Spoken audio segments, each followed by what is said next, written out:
ये बात बहुत लंबी चौड़ी है लेकिन मुख्तसर जुमलों में करीम आका फरमाते हैं, जा तेरे घर में गरीबी है, तेरे घर में परेशानी है, मुसीबतों ने घेर रखा है। अगर तेरे घर में कोई शादी के काबिल हो, चाहे वो बच्ची हो, बेटी हो या बेटा, तू जा किसी तरीके से इंतजाम करके उसकी शादी कर दे। शादी करना तेरा काम है, मालदार बना देना खुदा का काम।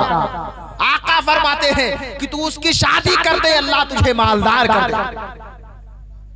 हकीकत है कि नहीं? लेकिन आज बेटियों को बोझ ना समझो। आखिरी बात सुन ले, उसके बाद सलातो सलाम पढ़ा जाए। बेटियों को बोझ ना समझो। आज जिन बच्चों को तुम पाल पोस के यार अहमियत देते हो, मैंने देखा है, मेरी उम्र तो ज्यादा नहीं है लेकिन इस उम्र में बहुत कुछ देखा है। बाप बाजार से आया, एक तरफ बेटी खड़ी है, एक तरफ बेटा खड़ा, लेकिन सबसे पहले बेटे, मेरे लाल बेटे को उठाया, ये ले तुम्हारे लिए लेकर के आए। फिर बेटी पे नजर पड़ी, फिर बेटी पे नजर पड़ी। लेकिन कसम खुदा की बेटियां वो होती है, ये जिनको लड़का पैदा होता है, जब खुशी करते हैं ना, याद डीजे बजवाएंगे, ढोल तमाशा करेंगे, इसलिए अल्लाह ने खुशी दी है। बेटा पैदा हुआ है, मैं उनसे कहना चाहता हूं, सुन लो, अरे ये जो बेटे होते हैं ये तुम्हारे जायदाद के वारिस होते हैं, लेकिन ये जो बेटियां होती है तुम्हारे प्यार के वारिस हुआ कर। अब आप कहेंगे मौलाना कि बेटियां प्यार के वारिस कैसे हुआ करती है? आओ मैं तारीख के औराक को पलटकर मैं आपको बता देना चाहता हूँ। एक ऐसी सरजमीन है जिस सरजमीन के ऊपर वही बाप है जिसने बच्ची को पाला पोसा है, बड़ा किया है, उसकी शादी की है। लेकिन जब बेटी की शादी हो गई है, याद रखना बाप ने कर्जे लेकर के शादी की थी। बाप के ऊपर इतना कर्जा था कि एक नहीं बल्कि तकरीबन 4 बेटे थे, लेकिन कोई कर्जा देने के लिए तैयार न था। लेकिन वही बाप है, वही बाप जिसने सब कुछ बर्दाश्त करके अपने बच्चों की परवरिश की, सब कुछ बर्दाश्त करके। बात लंबी नहीं करना चाहता हूं, मुख्तसर जुमलों में सुनते चले। बाप का जनाजा पड़ा, रिश्तेदार आ गए रो रहे हैं, पड़ोसी आ गए रो रहे हैं, घर के सारे लोग रो रहे हैं। बड़ा अच्छा था यार, रुखसत हो, बड़ा अच्छा इंसान था। यहां अच्छे पे एक बात बताता चलूं, करीम आका फरमाते हैं, दुनिया से जाने वाला अगरचे कितनो बड़ा गुनहगार हो, लेकिन गांव के चंद ऐसे लोग, 4 या 5 ऐसे लोग जो मुत्तकी हो, परहेजगार हो, नेक हो, वो मिलकर के उसकी अच्छाइयां बयान कर दे तो अल्लाह उनके बयान करने के वजह से मुर्दे की मग़फ़िरत फरमा दिया करता है, बख्शिश फरमा दिया करता है।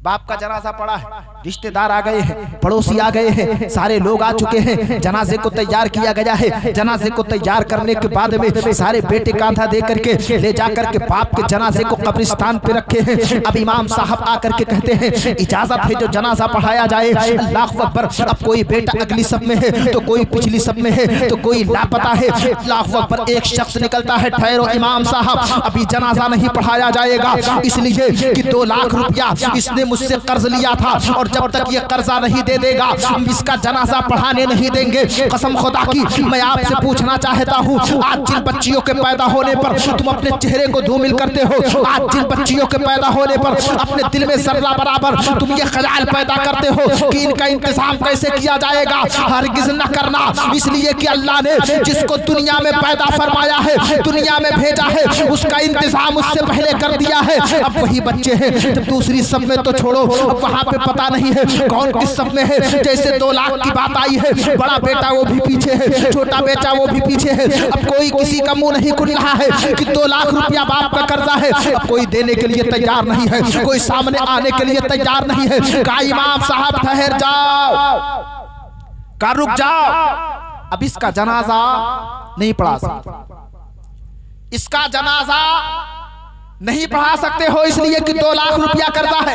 अब या तो छोटा बेटा दे दे या तो इसका बड़ा बेटा दे दे या इसका जो वारिस हो वो आकर के सामने खड़ा हो जाए। इसलिए कि इसने मकान तो अच्छे बनवाए हैं, इसने प्रॉपर्टी तो अच्छी खरीदी है, बच्चों के लिए रहने के इंतजाम तो अच्छे किए हैं, लेकिन इसका वारिस कौन है? अगर सही मानों में वारिस का पता चल जाए तो 2 लाख रुपया हम उससे ले सकते हैं। लेकिन नौजवानों, जब बाप के जनाजे को पढ़ने से रोका गया है, अब ये खबर धीरे धीरे जब घर तक पहुंची है, वहीं पे उसकी बेटी थी, जैसे कान में आवाज पड़ी है कि बाप के जनाजे को रोक दिया गया है, इसलिए बाप ने 2 लाख रुपया कर्जा लिया था। अल्लाह अकबर। अब वही बेटी है जिसको तुम हकारत की नजर से देखते हो, वही बेटी है जिसको पैदा होने पे तुम मनहूस करार देते हो। अपने सारे जेवरात को इकट्ठा करने के बाद, उसकी पोटली बनाने के बाद अपने हाथ में लिया है। अब वही बेटी पहुंची है उसी कब्रिस्तान के ऊपर जहां बाप का जनाजा था। अब बेटे का पता नहीं है, बड़ा बेटा गायब है, छोटा बेटा गायब है, किसी का कोई पता नहीं है कि उस बाप का वारिस कौन है।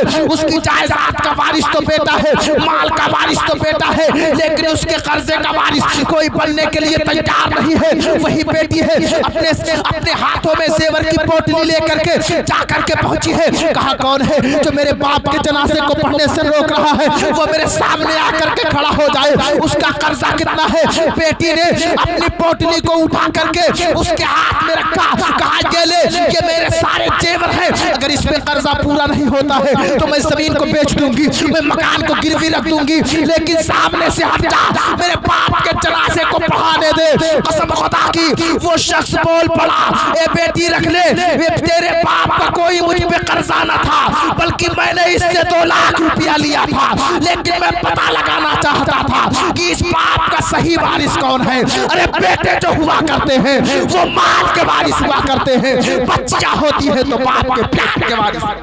नारे तकबीर, नारे रिसालत, अज़मते वालिदैन, अज़मते वालिदैन, नारे तकबीर, नारे रिसालत। सुभान अल्लाह, माशाअल्लाह।